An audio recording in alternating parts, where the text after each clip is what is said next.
I had a terrible first semester. I hated it, and I was so lonely, and it was so difficult because I didn't expect. Harlan Cohen is a New York Times bestselling author, speaker, and expert in helping people, especially teens and college students, navigate change, rejection, and the messy parts of growing up. He's the author of The Naked Roommate and Win or Learn, and the founder of Best First Year, a coaching program supporting students and parents through the college transition. There is a law of the universe, the law of rejection, because it is something that is undeniable. It is irrefutable that not everyone and everything will always respond to me the way I always want. Like, that is this law of nature. And when we don't get what we want, we now have a third question to ask. Is it me? Am I the problem? Is there something I can change? Is it someone or something else? Or is it the law of rejection? This idea that no matter what I say or do, I will not always get the outcome I want and things won't always change. For me, my whole perspective on life, and it's a paradigm shift. What do you think is the most common issue that you see students struggling with today? They're so afraid to get things wrong because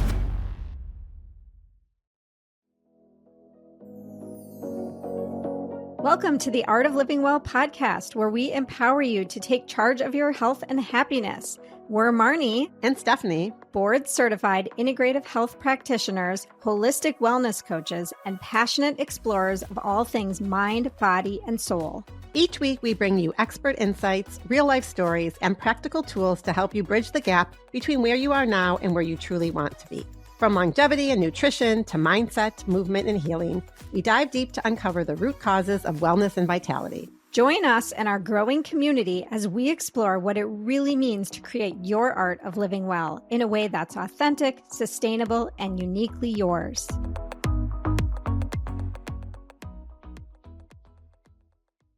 Harlan, we are so excited to have you on our show today. Thank you so much for joining us. This episode is extra special because I feel like we go way back, even though you may not remember me at all, but we both started at the University of Wisconsin-Madison in the 90s, and we both lived at the Towers dorms. And I remember sharing multiple meals with you in the dining hall, and my friend Ellie and my now husband Jordan. So it feels like a full circle moment for me. And I have seen many, many of your videos online, and I always was like, God, he looks so familiar, but I could never quite figure out where or why. You go through life and you meet a million people, and then you were on Nina's podcast, and she lives down the street from me, dear Nina.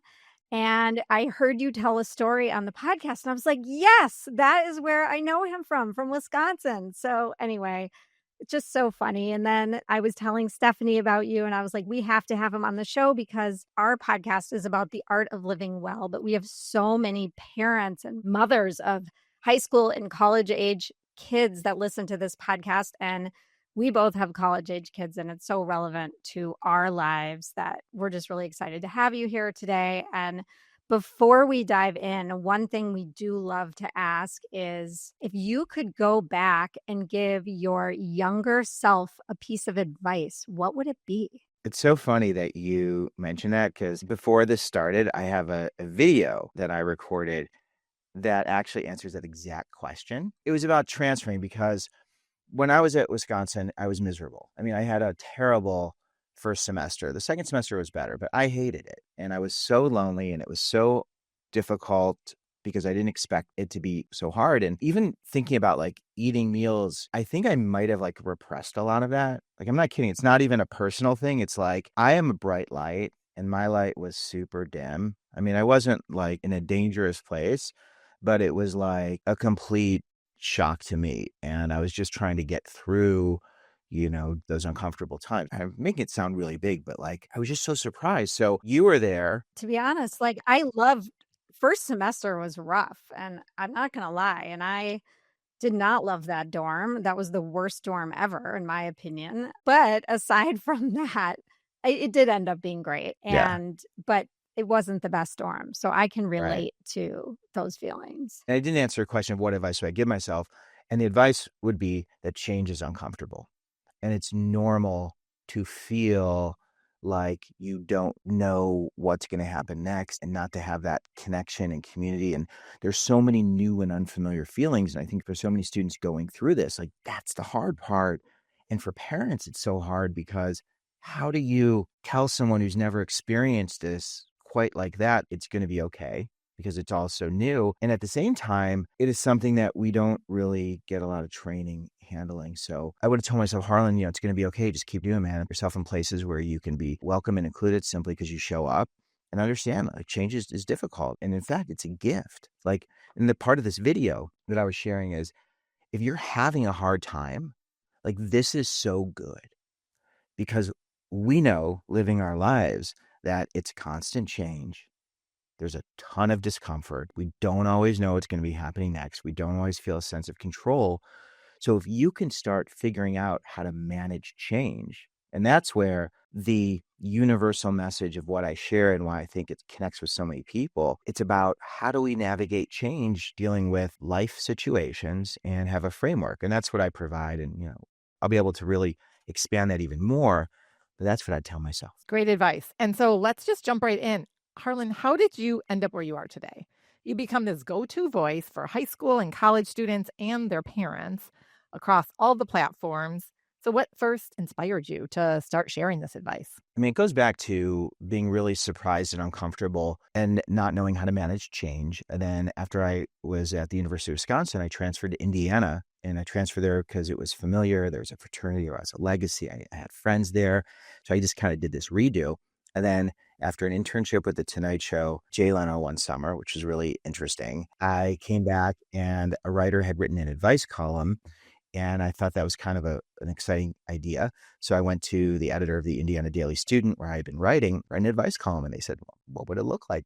Give us a sample. So I did. And that advice column, Help Me, Harlan, took off. And real people started to write to me. And this is when I started to recognize that I wasn't the only person who was dealing with this. This is something that so many people experience. And even back then, when we were in college, there weren't a lot of ways for people to acknowledge and go through these experiences together. So I was able to do that through the newspaper, and it took off. And then, I mean, my career has been a lot of, just, I would say, running through the fog, where it's like, such an unusual career and really being an entrepreneur in many ways and having to create something. And that's where it started, though. And it's been this endless mission of how to help support people who are going through these changes and knowing they're not alone. And that's kind of just been the thing. And there's been lots of iterations and, the videos, I'd say since 2020, when the pandemic came, I was really forced to either, like change careers or find a different way to share my messaging. And it was super scary, but I started to do it, and it was weird. Like people liked it. I was like, I don't know. It's like, it was just, I did it because I love serving and helping, and it just continues to grow. I knew we all have two ages, our actual age and our body's internal biological age. What I didn't know is that I've likely lowered my biological age without even knowing. Here's the thing, because Americans eat so many processed foods and not enough fruits and vegetables, many, perhaps most, are 10 plus years older on the inside than their actual age. They're ticking time bombs. There's been a major university clinical study that suggests how to slow aging and diffuse that biological time bomb. Participants slowed their aging by drinking Field of Greens. That's all. They didn't change their eating, drinking, or exercise, just Field of Greens. I feel so energized each morning when I mix my Field of Greens with warm water and lemon, knowing that I'm starting the day with real organic superfoods. No need for caffeine to get my morning started. Each fruit and vegetable in the Field of Greens was doctor selected for specific health benefits. Cellular health, heart, lungs, kidneys, metabolism, even healthy weight. I feel great knowing Field of Greens can slow how quickly I'm aging, and I encourage you to join me. Swap your untested fruit, vegetable, or green drink for Field of Greens while there's time. Check out the university study and get 20% off when you use the promo code LivingWell at fieldofgreens.com. Well, I think something you said, people want to know that they're not alone. And by you sharing those personal stories and being vulnerable, and then others can relate to you, because like you said, we've all been through scary, hard things and change, but just that knowing you're not alone and knowing what you're experiencing isn't necessarily unique to you. And it's not about you. It's about the situation or the other people.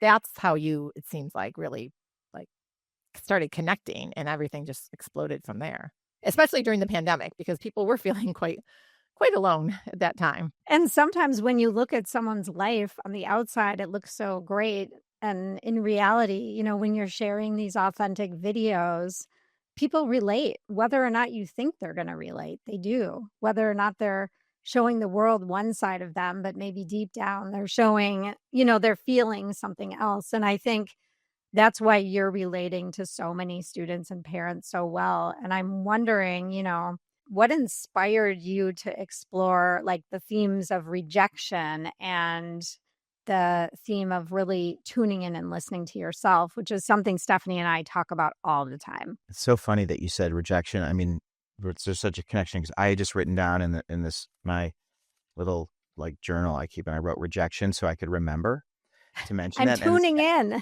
As I was writing it, you said, rejection. I was like, whoa, that's pretty wild. Because I think, and also with what you all do, I mean, you are about helping people who feel alone, who don't have answers, who want to create change, who are dealing with unfamiliar situations, to be able to allow themselves to grow. And growth is so scary because I think so many of us are so afraid of disappointing ourselves. We're so afraid of rejection and shame. And this theme of rejection, I think that's really what this comes down to. And, I've written a book called Dad's Expecting Two, which is about, when my second son was born. First son, the whole like being a dad going through this was so unfamiliar and scary. And I wanted to collect stories. So I wrote a book about that. And there's the college piece. And then I wrote a book about dating and relationships. I'm really great with that too. And it all centers around rejection and being friends with rejection and allowing rejection into your life. And, the word rejection just brings up these very difficult emotions for so many people. And I think it also connects with my ADHD because, late in life diagnosis, never felt like I was good enough. I'd either get an A or an F. The A was a miracle. The F was who I was. And like, that's really the mindset. And it's only been in the past, few years and also through a lot of therapy of recognizing that I am enough and I love who I am and I will never be perfect. I will always have struggles. And I'm always going to get things wrong occasionally. But the beauty is I get things wrong a lot, but I learn every time and then I get better. Like it's like, and it used to be infuriating. Like, wow, did I make the same mistakes? Even when we started our recording, you're like, I know to turn your notifications off. And I'm like, no, like my notifications are not off. Like everything is live and hot right now. So this idea of embracing rejection, and I want to make sure we get into the law of rejection. I don't want to monopolize the whole conversation by just yapping away because I want to be able to, give you space to also be able to share. But I really want to make sure we are able to share the law of rejection and understand that, because I think it's going to apply to really not just the parenting piece, but just when we look in the mirror and how we look at the future. Well, let's dive right in. Do and tell. I mean, it is something we wanted to talk I have about. permission so, to do yes, this? Okay, Yes, right. do it. You have the Well, I'm a stage. guest. Yeah. This is your space. So I really respect that. So there is a law of the universe, and it should be on the periodic table of elements, the law of rejection, because it is something that is undeniable. It is irrefutable that not everyone and everything will always respond to me the way I always want. Like that is this law of nature. I will not always feel exactly the way I want to feel. When I look in the mirror, I won't always look the way I always want to look, and people aren't always going to respond to me the way I want. And we live in a world right now where there are so many things happening where, there's so much division in terms of what people want and how they're being treated, or how people are, regardless of what anyone thinks, like at the core of the problem is this inability to first recognize the law of rejection, then to be able to understand how do I apply it to my life and how do I apply it to the world around me. So if we can acknowledge and agree that there's this law that exists, this law of rejection says not everyone and everything will always respond to me the way I always want. Like your kids, do they always answer you with the answer you want? Right. And my wife, adore my wife, love my wife, but like she doesn't always respond exactly the way I want. And I don't always say the things she wants. We have this joke where if we get in an argument, she'll say, a recommendation of like, you could say it like this. And I'm like, that is a great script, but I don't always know the lines. And sometimes I'm going to say the wrong things. It's not because I'm trying to upset anyone. Now, that's the law of rejection. Just kind of like, I'm not always going to get the A. I'm not always going to get the date. I'm not always going to get the job. I'm not always going to, whatever it is. This is the law of rejection. So once we acknowledge this, it is so powerful because it changes our whole perspective, at least for me, my whole perspective on life. And it's a paradigm shift because before we have knowledge of the law of rejection, and for anyone who likes growth mindset and Carol Dweck and Angela Duckworth and grit, there's a part that I believe is missing. And those are wonderful books, and they really have changed a lot of lives and had a great impact. But at the core, there's this thing that says, listen, the growth mindset says you haven't gotten the results you want yet, but that means you need to do it again.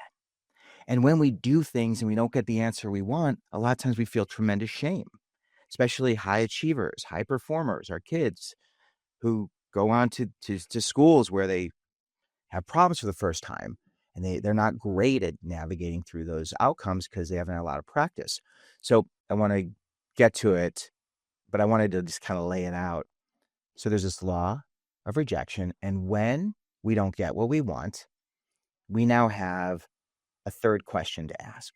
Whenever we don't get what we want, and this is where so many teenagers go off the rails, because if I don't get what I want, I can say, is it me? Am I the problem? Is there something I can change, do differently? Is it someone or something else that's the problem? And will that ever change? Or is it the law of rejection? This idea that no matter what I say or do, I will not always get the outcome I want and things won't always change. And that's where everything shifts, because before it's either you or me that's the problem. You or me or someone or something else that's a problem. But when there's a third place to go, we can ask, is it me? Is it someone or something else? Or is this law of rejection? Or is it a combination of them all, which it could be a combination. But when we have that third place to go, we become an observer. We become someone who isn't overcome by this, because now we have to reflect and we have to acknowledge our role, someone else's role, and we have to see what role does nature and this law play in, and how do we respond to this? So that's where, if you take college and you take sitting in that, the dining hall, and Marnie, we were there, and I was pretty miserable because I was rejecting the law of rejection. I wanted people to like me and include me, and they didn't. And I was in a place where people were not that friendly, as an understatement. And if you weren't part of their group, then it really felt bad. And I didn't know how to work through this. But now I have kind of this compass. It's kind of like the flux capacitor. The law of rejection is my flux capacitor from Back to the Future. And it really is the thing that can help me to go wherever I want to go. And I share this in my book, Win or Learn. And I'm doing a lot more because I'm working on a job, a career book, from college to career. But you see this thread is this law of rejection and how it impacts our lives. This is so powerful, especially for, like you mentioned, teenagers, whether you're in high school or college, because there's a lot of rejection and there will continue on through life. But to be able to step back and look and say, okay, do I play a part in it? Yes, maybe. But a lot of times it's probably a hybrid. And it's probably just the law of nature, like we're saying, this law of rejection. And we can't always get everything anyway. We would never grow or expand, right, if we were never rejected. It's real powerful. I'm just like thinking all the conversations I've had with my kids. This has been very helpful. I'm even thinking about my post-college son who's in the dating world right now and all the rejection that he talks about. But he probably wouldn't want me saying that. So moving along, I'm wondering if Well, the dating, let's just unpack the dating because I at the time when I graduated from college, I was writing for the New York Daily News. It was this wild turn of events, and I was writing an advice column, single in Chicago. That wasn't the advice column. It was Help Me Harlan. But it's this idea that I was a 20-something, single, and I'm in this place where there's so many single people, and someone wrote me a letter that smelled so good from New York. It was like perfume. And it was like written in like this really pretty. I'm like a sucker for all that stuff, and it was like it was a great letter. And I was like, man, I want to meet this person. Who they didn't include a return address, which is better that they didn't. But I had this moment of like, wow, if this person was in Chicago, would I even approach them? Like if I was walking down the street, I work alone pretty much. At the time I was working my dad's insurance agency a few days a week while building my career. And would I talk to this person? And the answer is no, I probably wouldn't. And then it was like, well, I need to. And then I started to take more risks, and I embarked on like a risk-taking experiment where I had to talk to people. I met a lot of really interesting women, but then when things fell apart, I fell apart because I didn't have the emotional stamina to withstand the rejection. And I was still really focused on, what is it that I'm doing wrong? And so I basically did a lot of training, physical, emotional, spiritual, this idea that I can be okay no matter what. And if I'm meeting someone, and this is how I met my wife rejected me on JDate, which is an online dating site.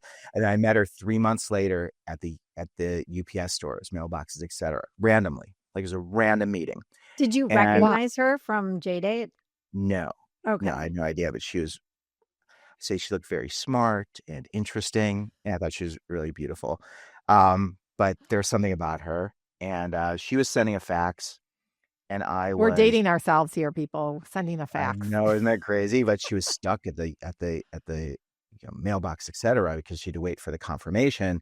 And I was there making copies for a speaking conference. It wasn't until our third date I saw a picture in her place that was like the picture of the same girl that I had sent this note to. But this is the thing.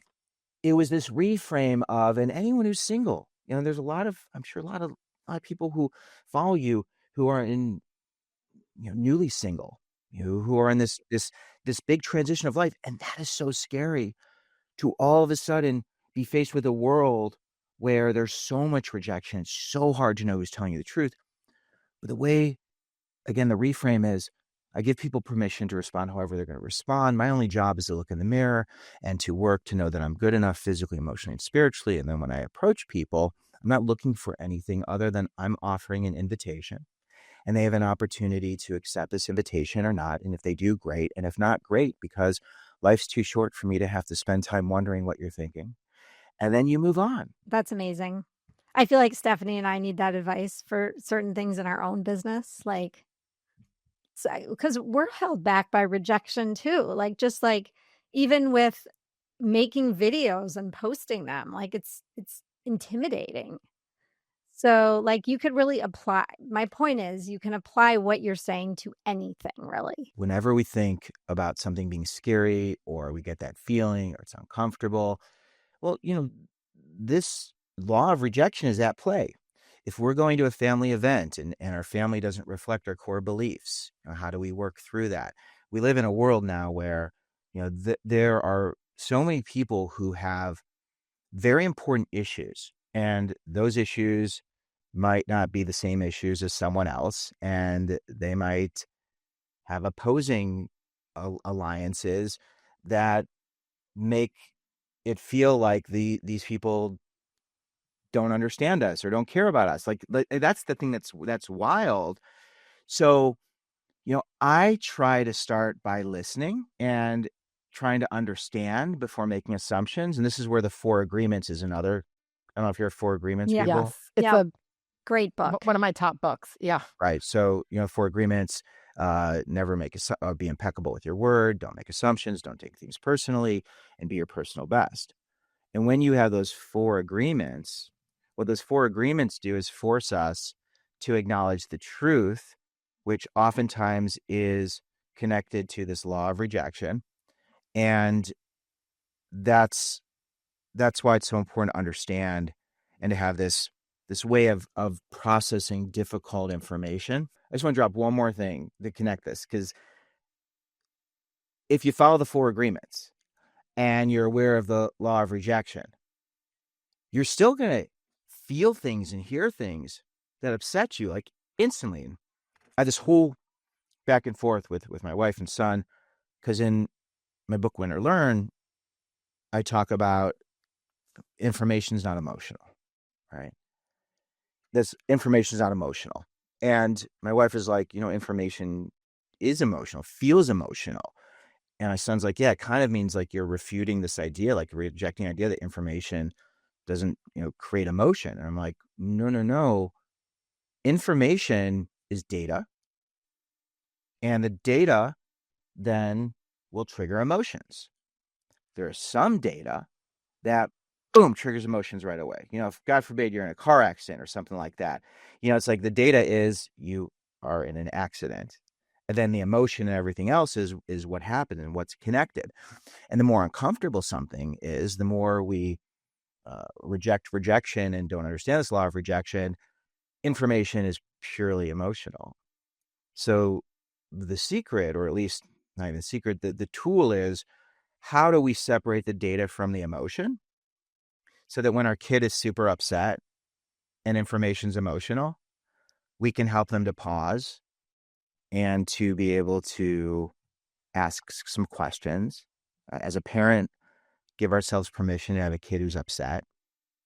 It's so hard. The law of rejection is my kid's not always going to be happy. I always get the emotion I want. And then my job is to listen and then to guide them and coach them so that they can learn and acknowledge, what happens to me. Is it something else? Is it the law of rejection?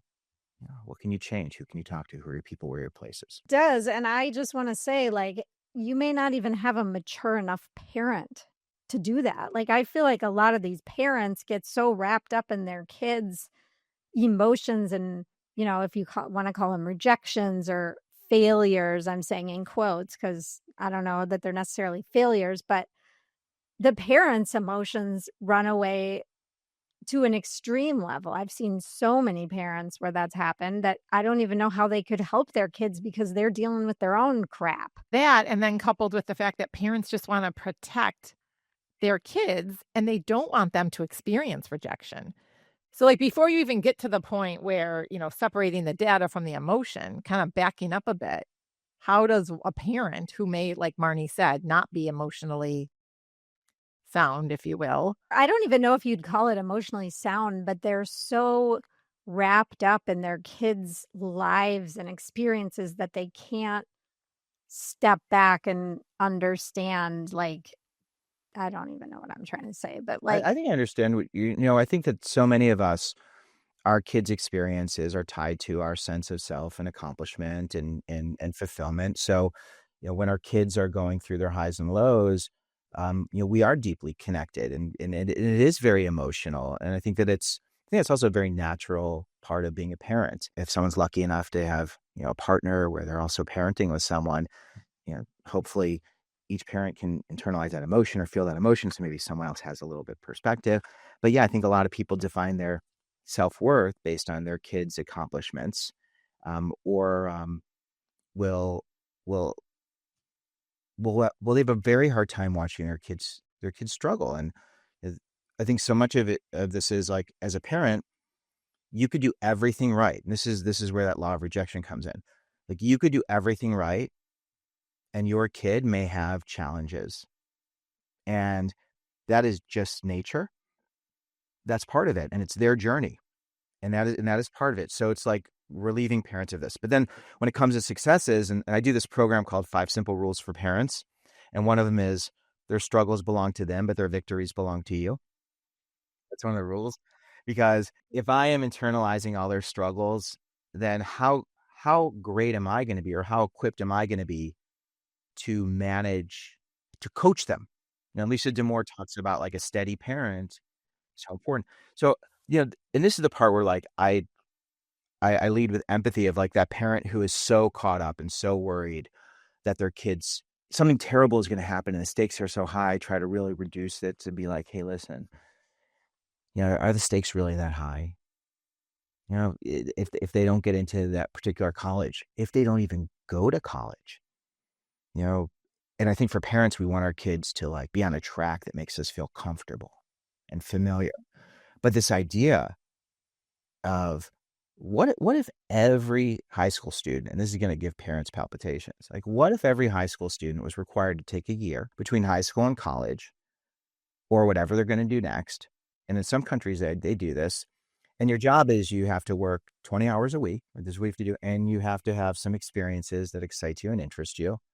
And you're free to do whatever you want. So go and explore, and there's no wrong answer. I think that would be wonderful. They don't get a chance to do that. And then as parents, a lot of times we want them to be in this next place because we're comfortable. This is where, even when it comes to college and it comes to careers and it comes to curiosity, I think this sense of control we have a lot of times deadens the uninhibited curiosity that our kids have, or weakens it. I don't want to say deaden, but it's like their uninhibited curiosity scares us a lot of times. So instead of yes-anding them, we get scared and we want to steer them in a different direction. And that comes back to like this fear of them getting hurt, this fear of rejection, this, I'm going to internalize it all. And it's like, I truly give my kids permission to live their lives and have lots of highs and lots of lows. And if they need help, to connect them. And this is the other part for those parents who are like, oh my gosh, I just want to separate myself a little. I can't continue to do this. And this is where like the college part gets so scary because it's like, my kid is so much a part of me, and being a parent, a mom or a dad is such a part of me. It's to recognize that our job is to help them to know how to find answers when we're not there, because if everything works right, eventually we won't be there and they'll be on their own, just the natural cycle of life. And it's this thing of when they're uncomfortable, instead of being the one to fix the problem or to internalize the problem, is embrace that this is a gift. They need to practice solving their problems. And then it's people, places, patience. It's who are your people, where are your places, and how long will it take for you to find the answers. And I could be one of your people, but the thing is, I'm not qualified or trained to have all the answers. So all we can do is empower you and guide you. And I think that makes it a little easier for someone to separate and feel like they're doing their job. Are you loving this conversation and want even more ways to live your happiest, healthiest, and most authentic life? Then we'd love for you to join our growing community on Substack. When you subscribe, you'll get bonus content and behind-the-scenes insights from us. Plus, you'll be the first to know about our upcoming programs and events. Your support helps us keep bringing inspiring guests and impactful conversations straight to you each week. So head to the link in our show notes, sign up today, and let's continue this journey together to create the art of living well. Well, it's like allowing them to discover what makes them happy or fulfilled, like encourage, I guess, them to use their own internal compass is what I'm trying to say, and not hover over them and try to direct and navigate life for them.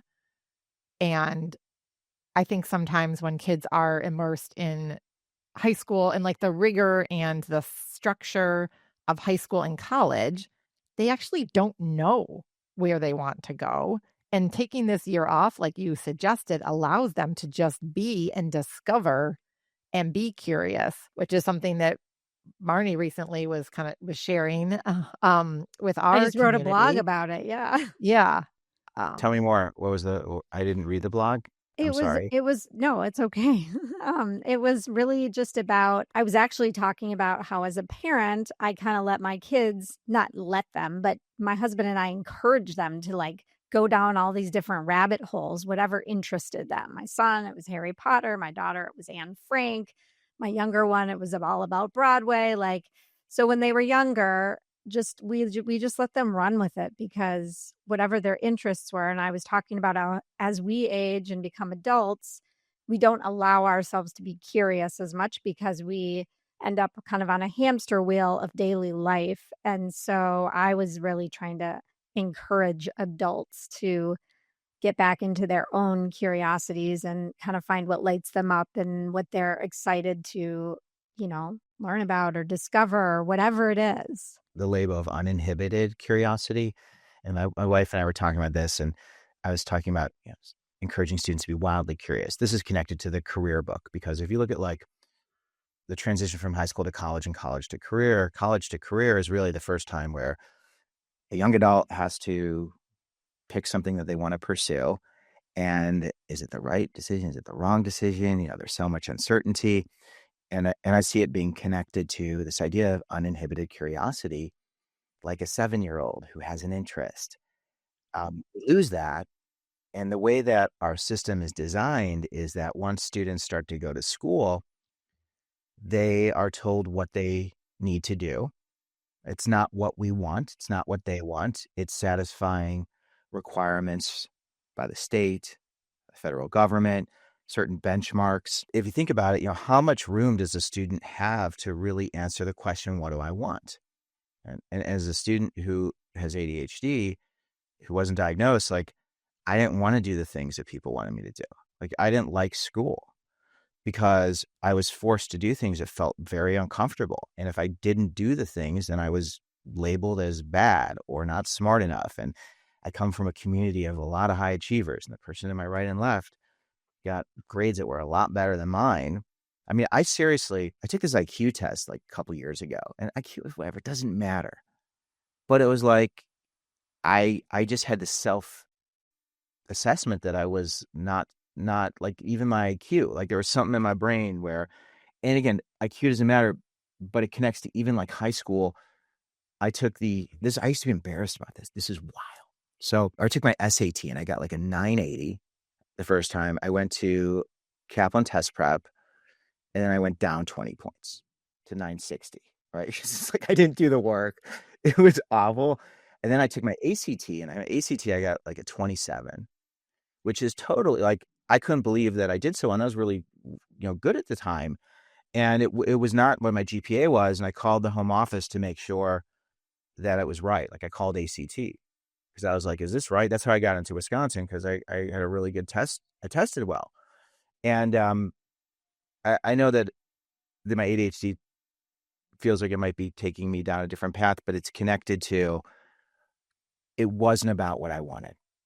And this idea of as parents, we want our kids to get these great grades, which basically means they're following a system that wants them to achieve and then awards achievement. And that achievement isn't necessarily about being curious. It's oftentimes about being compliant. So if you graduate more compliant than curious, then your life is driven by being compliant. When you're living in a world where career paths are unpredictable, where AI is having this dramatic impact on best practices, when flexibility and change are essential, how does that compliant learner and student do in a world that is upside down? And I think that's where, when I tell these parents, listen, if your kid gets into these schools, great. What matters more than anything is, can they be curious? Uninhibited curiosity. And for any of the parents and for your listeners, this idea of, what is it that excites you? What is it that interests you? What is it that you'd like to do, even for an hour a week? An hour a week. And why aren't you doing it? This is so powerful, Harlan, like literally. And I think this is what's missing from the average, generation. I mean, teenager, young adult.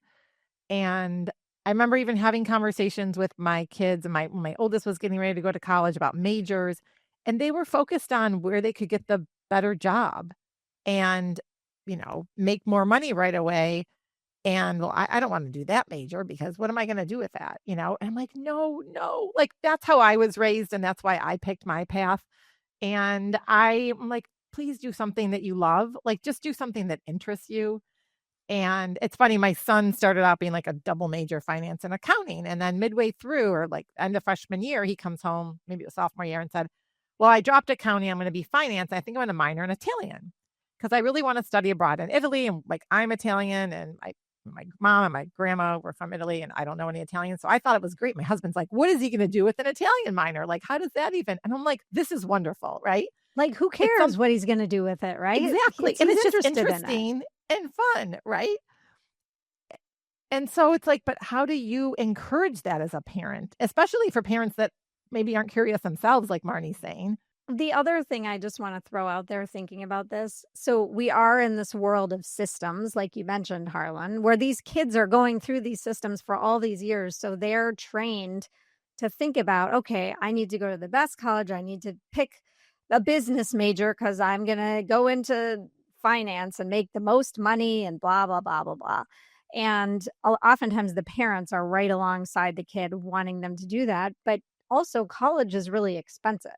So like some parents may say, so you're going to go to college and dabble in Italian and dabble in anthropology and dabble in musical theater. And what are you going to do with that at the end of the day? So like, I'm not saying I agree or disagree with that, but if you are spending, $90,000 a year on college tuition and living and everything, I don't know what the answer is. It's complicated. It is, but I think there are ways to simplify it. And everything you're saying, I totally understand. And I think there are different situations for different people. And I think it starts with, what is your definition of success? That parent who's talking to their student, who's talking to their child, whenever they're doing something, what's your definition of success? I think even for college, it's a big question I ask. What's the definition of success? What would be a successful first year? And that could be different. Now, someone who has $90,000 and it's $90,000, it's easy. They spend it, they write the check, they've got it saved. For that $90,000, their student having the ability to explore in that type of environment could be well worth it. For the student who has to borrow $50,000 a year and they graduate with $200,000 in debt and have possibly $3,000 a month in loan repayments when they graduate and a monthly income of $3,000 or $3,500 if they're lucky to get a job, that's not really the best fit for them. The value and the return on the investment really correlates to how do you define success from a parent, and a parent has their own definition of success and the student has their own definition of success. And when we have problems, there's a gap between expectations and outcome. So if my expectations are that you're going to go to class every day and get a 4.0, and your expectations are that you're going to have experiences to be curious because you've never been able to really do this. And I want to add, Stephanie, to the Italian argument of taking a class in Italian. I highly recommend, is this going to be backwards on here? I always hate when it's like backwards. Just move it this way a little bit. No, but it's like, but you don't see it. You see like the title in normal writing, we can right? see it. Okay, because for me, it's backwards because the mirror thing on these. But this book is so wonderful, Hacking College. And I have a podcast as well. And I had the chance to visit with Ned and Scott. And this is one of the most important books that I've read. And I listen to audiobooks because I don't want to pretend like I read because it's hard for me to read, really hard. I listen to audiobooks and I buy the book. This book's amazing because what it talks about is a field of study approach. And it talks about looking at your major and career, not through the lens of satisfying requirements and getting that job, but it's starting with the people who are doing the things that interest you. And it's really getting a sense of how did they get to where they are and what are some of the different paths that led them there. And there's a great example of a student here, a case study, who ended up starting a floral business, working in the White House, but went to, I think they went to Spain and they learned Spanish. They became fluent in another language, but it was that other language that enabled them to be able to connect with more people, to be able to grow a business, and to be able to have this incredible skill set that serves them in so many ways. So like being able to speak languages, I mean, like, that's incredible because then maybe you're the consultant who goes to Italy. It's like, I'm a firm believer that if someone's interested, they're going to find a way. And this is like those kids with college. If you have the money, it's great. If you don't, like, they're different conversations. Going to a school where you can hike because you like hiking, is like, that's really important. If you're someone who likes outdoors, it helps your brain, you're active, you get the dopamine, you're doing it with people, you're in a place, you got to make sure that you're welcome and included and have access to that place if you're going to that particular school. But like, to me, that's great. You're going to be around people having these experiences. You're going to be curious. You're probably going to want to, buy things at some point. So, and you come from an environment where, like, things are probably pretty important or nice, or you recognize, what type of standard of living you want to have. So I'm like, I trust, like, man, they're going to do it. And if they figure it out on their terms, and this is the other thing, it's like, the more they can struggle when they're younger. I know it's like, we don't want that, but like, man, like, those kids, they learn, and their leaders, they get better at rejection. It comes full circle. That makes so much sense. So I want to change gears a little bit, Harlan, because one question that we really want to ask you is, what do you think is the most common issue that you see students struggling with today? And maybe the parents might not even realize it. They're so afraid to get things wrong because they're so used to getting things right. And they don't have a lot of practice getting things wrong. And they think the stakes are so high. And parents get wrapped up in this because something's wrong. And it connects beautifully to what we've already talked about. So we've really gotten to it already.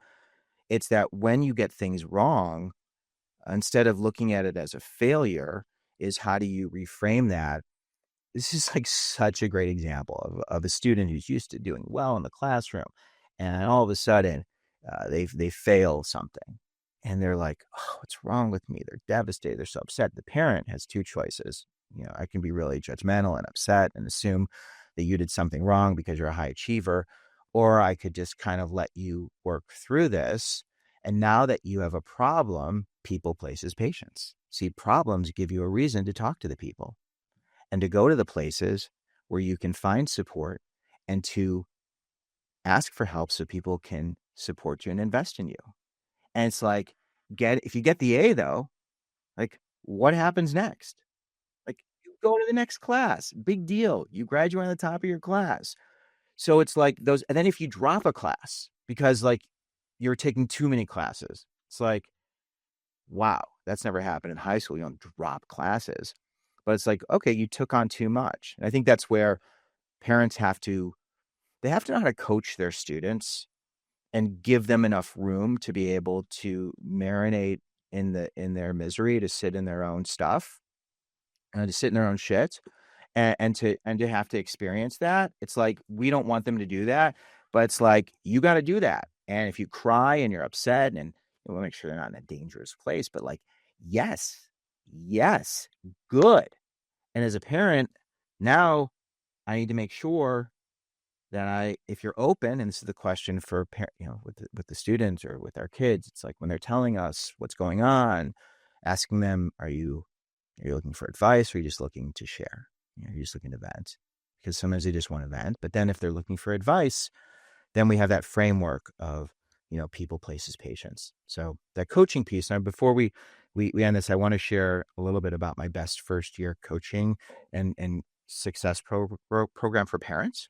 But that hopefully that resonates. Absolutely. It So does. And I much. like what you said, like, do you want to vent or do you want advice? Like, asking the kid, because as parents, we just jump right in. Yeah. And try to give all the advice. Yeah. Or ask a lot of questions when they just don't want to. A lot of times they do just want to vent. They do.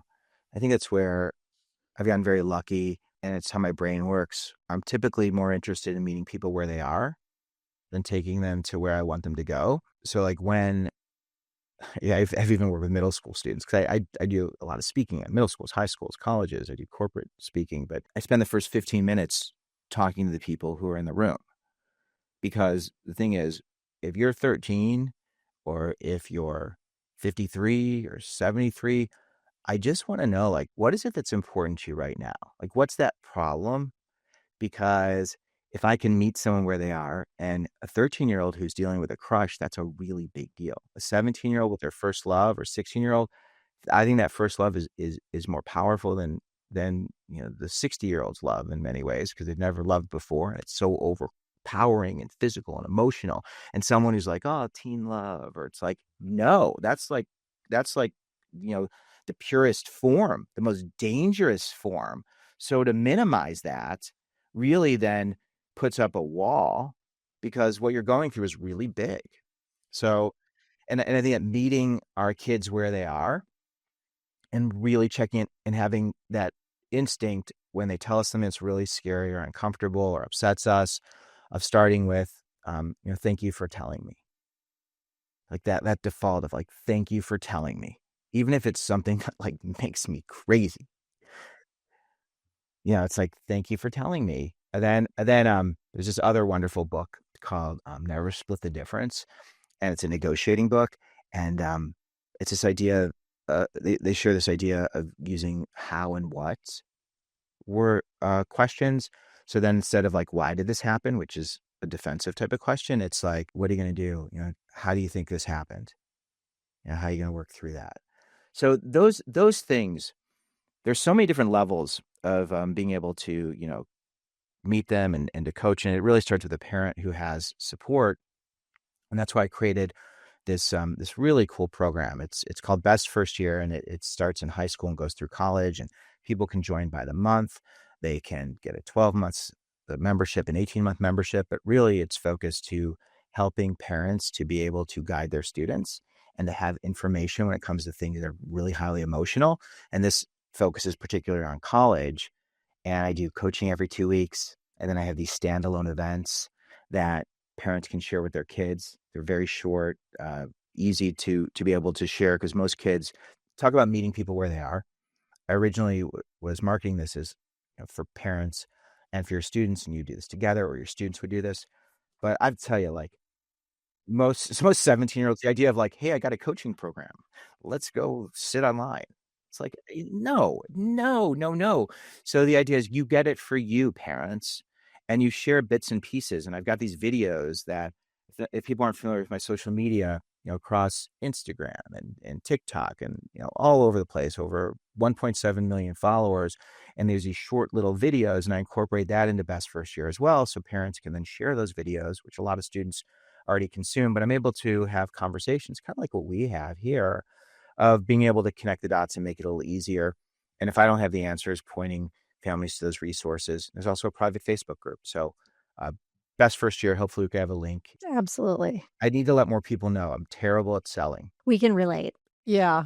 But you know what? As a parent of a 17-year-old, I will just say having this information come from someone else other than the parent, and having it be very relatable, because your shorts and reels and whatever on social media, or, you're walking down the street or in college campus, like you are very relatable to that age group. It's very powerful versus it coming from the parent. I could say the same thing that you're saying. And a lot of times I'm sure I am.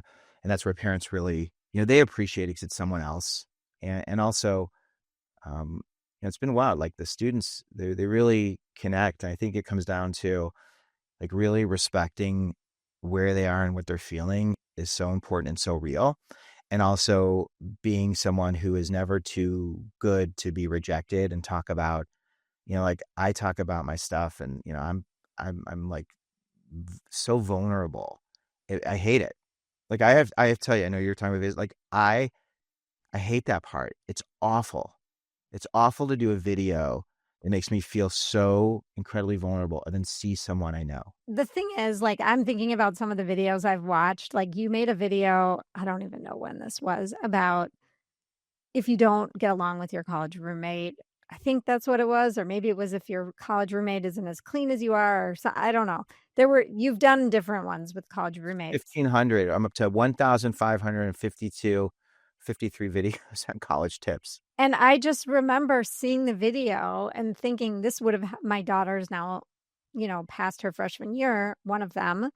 But I remember thinking this would have helped her so much at the time. And I just think those videos are so important, because you're you're getting at these little issues that are huge issues in our students' lives, but may not necessarily be the first thing we're thinking about talking about with our kids, if that makes sense. This video, as soon as we end this call, our podcast, I'm going to share this video that's just about transferring. And I was doing this sequence where I was talking about how much I hated college at first, and someone sent me a note, a DM, a student who's like, I'm going through this. Is transferring the best way to deal with this? And I was like, no, I want to clear this up, because that's not the message that I'm trying to communicate. It's that I wish I had known how to work through change, because then I wouldn't have transferred, because I wouldn't have had to leave the discomfort, because I would have known how to work through it. It's that simple piece of like a parent saying to their kid, like, hey, you'll get through it. It's going to be okay.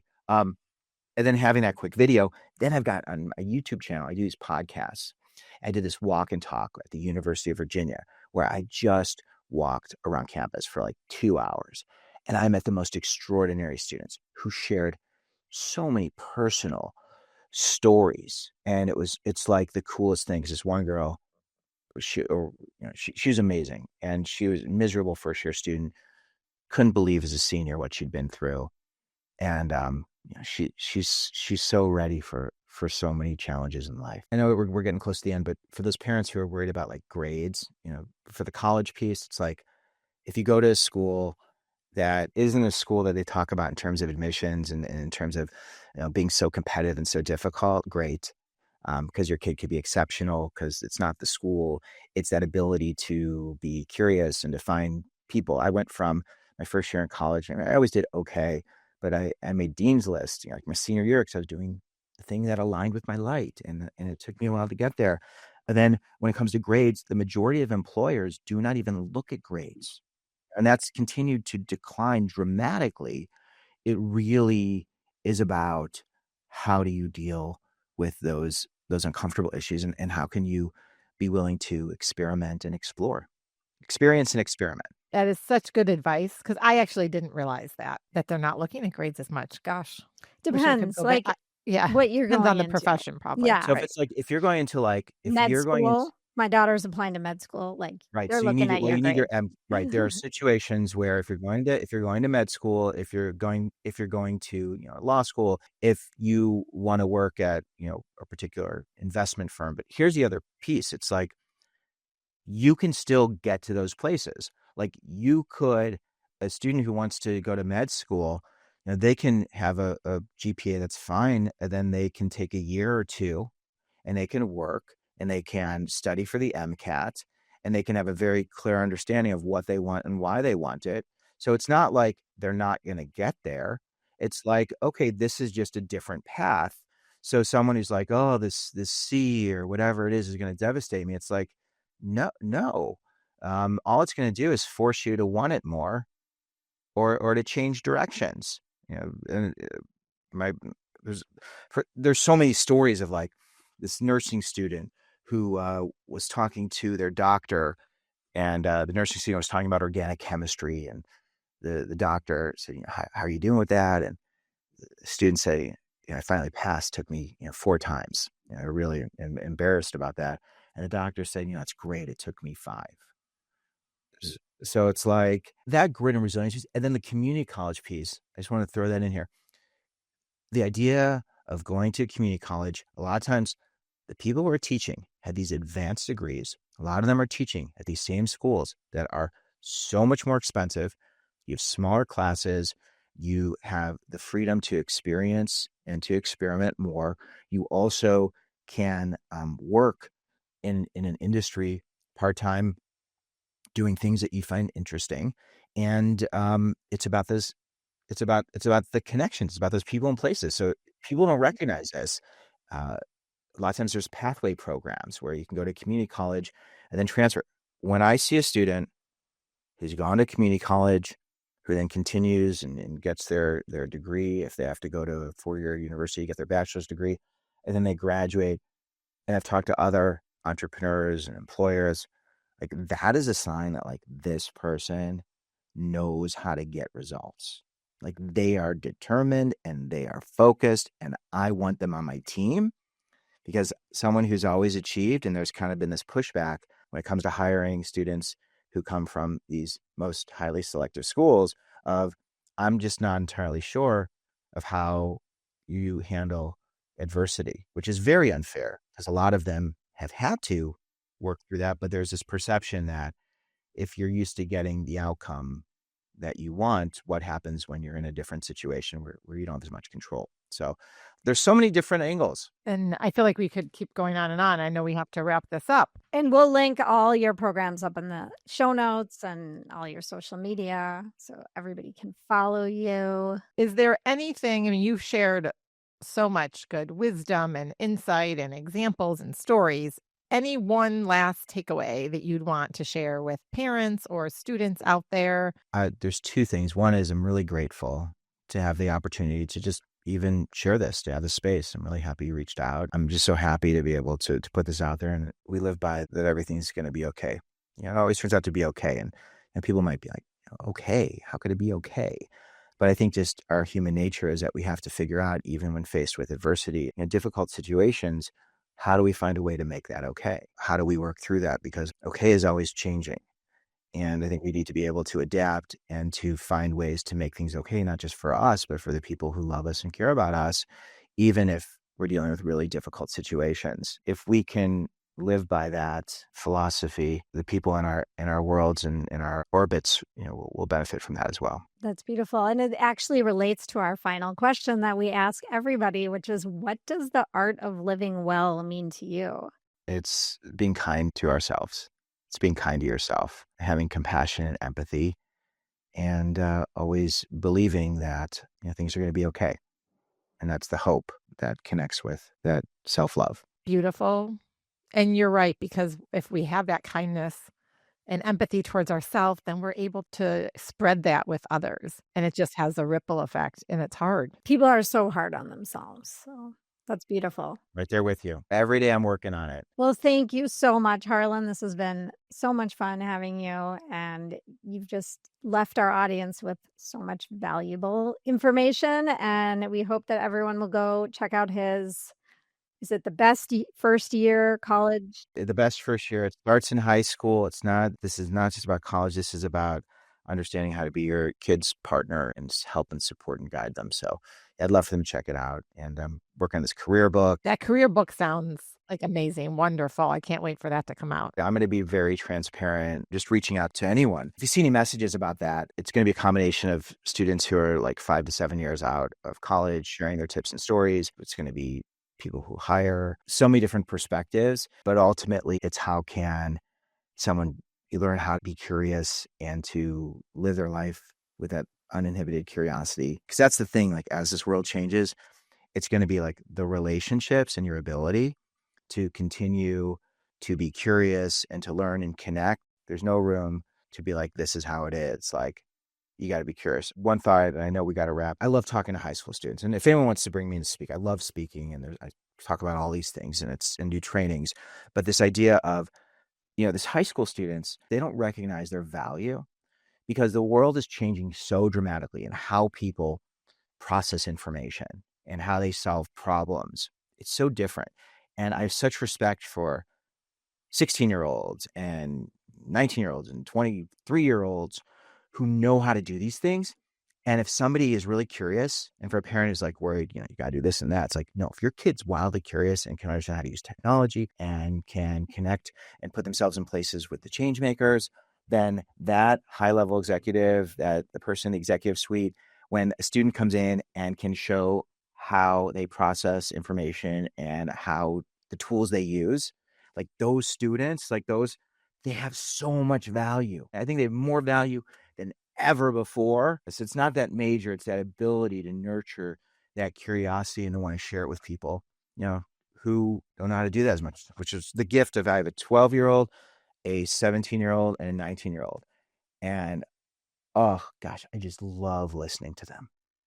I learned so much. I was wondering how old your kids were. Yeah, so was I. Thank you. This will be the beginning of obviously seeing you again, Marnie. It's been forever. Yeah. Well, Stephanie. Yes. So nice to meet you, Harlan. Have a great day. Thank you. I appreciate it. Thank you for tuning in to the Art of Living Well podcast. If today's episode inspired you, please subscribe, share, and leave us a review. It helps more people discover our show. And if you're ready to take your health and happiness to the next level, we would love to support you. Whether it's through our transformative group programs, personalized coaching, or functional medicine lab testing, we help uncover the root causes of your health challenges and unlock your vitality. Visit www.theartoflivingwell.us to learn more and book a free discovery call. Until next time, keep creating your art of living well.